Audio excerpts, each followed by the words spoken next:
कश्मीर जहन्नम में जाए और क्या करें? जम्मू कश्मीर जहन्नम में जाए, जम्मू कश्मीर जहन्नम में जाए। आप जानते हैं कि हमने पहले ही आपके सामने रखा और आप उसको जहन्नम की तरफ ले जा रहे हैं। उस जन्नत जो है उसके लिए तो कुछ नहीं किया जा रहा। अगर फिर दोस्त बर रोए ज़मी अस्त, हमी अस्तो हमी अस्तो हमी अस्त। If there is a heaven on this earth, it is here, it is here, it is this. आप बताइए जन्नत के लिए क्या किया? इलेक्शन अभी तक आप नहीं कर रहे हैं, सारी रियासतों में इलेक्शन कर रहे हैं। हमारा क्या गुनाह है? हम किसी और देश के साथ खड़े नहीं रहेंगे, मगर हमारी भी तो इज्जत कीजिए, हमारे दिल को भी जीतने की कोशिश कीजिए। और तो मैं कुछ नहीं कहता, इसीलिए वो अल्फाज मैंने इस्तेमाल किए। ये आपके सामने क्लैरिफिकेशन दे रहा हूँ। जहन्नम में जाए, आपने ऐसा क्यों बोला? देखिए, आप लोग मुझे तंग करते हैं। आप जानते हैं कि हमने पहले ही आपके सामने रखा और आप उसको जहन्नम की तरफ ले जा रहे हैं। उस जन्नत जो है उसके लिए तो कुछ नहीं किया जा रहा। अगर फिर दोस्त बर रोए ज़मी अस्त, हमी अस्तो हमी अस्तो हमी अस्त। If there is a heaven on this earth, it is here, it is here, it is this. लेकिन वो जब आप बताइए जन्नत के लिए क्या किया?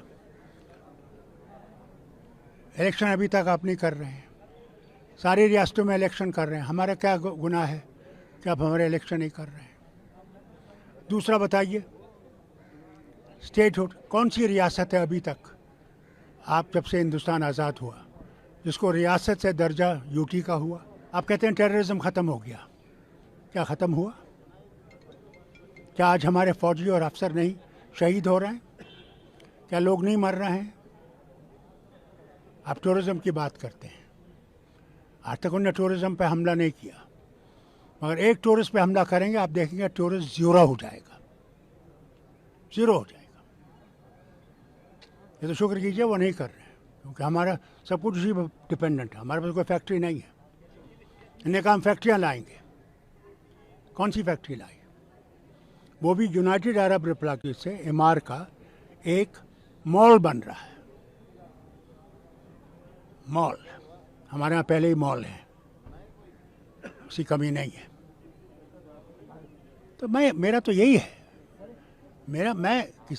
हम इस वतन के वासी हैं, ये हमारा वतन है।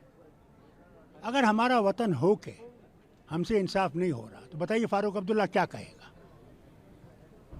जहन्नम में तो पहुंचाई आपने। तो तैश में आकर बोले थे आप। क्या करूं, दिल दुखता है अंदर से। मैंने लोगों के सामने जाना पड़ता है, मुझे गालियां पड़ती हैं। किसकी नीतियों की वजह से हुआ ये? इसलिए बताइए क्यों किया? अगर हम खड़े हैं यहाँ पे, कौन था जब 96 में इलेक्शन हुए? कौन पार्टी थी? क्या कांग्रेस थी, बीजेपी थी? ये जो आजकल नाच रहे हैं थे, उससे सिर्फ फारूक अब्दुल्ला और उसकी जमात थी। बमों में, गोलियों में खड़े थे। किस लिए? ये झंडा जो है ये खड़ा रहे, खड़ा रहे, मगर उसकी आपको इज्जत नहीं है। आप पार्लियामेंट के हमले की बात करते हैं। जब स्टेट असेंबली पे हमला हुआ, ये तो अल्लाह का करम है कि 5 मिनट पहले मुझे निकलना पड़ा गवर्नर साहब से मिलने के लिए। 40 लोग मर गए। क्या उसका कहीं मेंशन आता है? कोई बोलता है? वो ढूंढते थे फारूक कहाँ है, कौन है, कहाँ है फारूक, कहाँ है फारूक? फारूक जानते नहीं थे कहाँ है। सब बाहर से आए थे। बाहर पाकिस्तान? हाँ, और कहाँ से आएंगे? चीन से तो नहीं आते।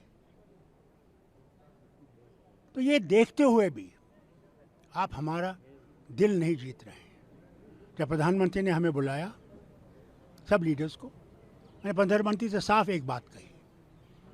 मैं प्रधानमंत्री, आपको हम पे विश्वास नहीं, हमको आप पे विश्वास नहीं। इस विश्वास को कैसे हम पैदा करें? प्रधानमंत्री ने जवाब में कहा, दिल की दूरी और दिल्ली की दूरी को दूर करना है। क्या आज तक उस दूरी को दूर किया गया? बताइए। आप फारूक अब्दुल्ला कहेगा तो क्या कहेगा? हमारा कसूर नहीं है। हम लोग खड़े रहे, आज तक खड़े हैं, जब तक जिंदगी है खड़े रहेंगे, इस देश के साथ खड़े रहेंगे। हम किसी और देश के साथ खड़े नहीं रहे थे, मगर हमारी भी तो इज्जत कीजिए, हमारे दिल को भी तो जीतने की कोशिश कीजिए। और तो मैं कुछ नहीं कहता, इसीलिए वो अल्फाज मैंने इस्तेमाल किए। ये आपके सामने क्लैरिफिकेशन दे रहा हूँ, क्यों कई मीडिया के जमाते इसको बहुत उस तरह के इस्तेमाल करेंगे।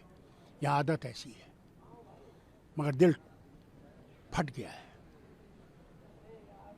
इतना अंदर है बयान नहीं कर सकता। आज रिजर्वेशन बिल आ रहा है औरतों के लिए, बताइए किस स्टेट में औरतों के लिए मैंने लड़कियों के लिए 50% रिजर्वेशन रखी मेडिकल कॉलेज में, क्योंकि हमारी औरतें आज भी मर्द डॉक्टर को दिखाना नहीं चाहती।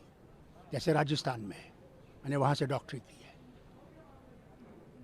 रिजर्वेशन दी, किसी और स्टेट ने दी।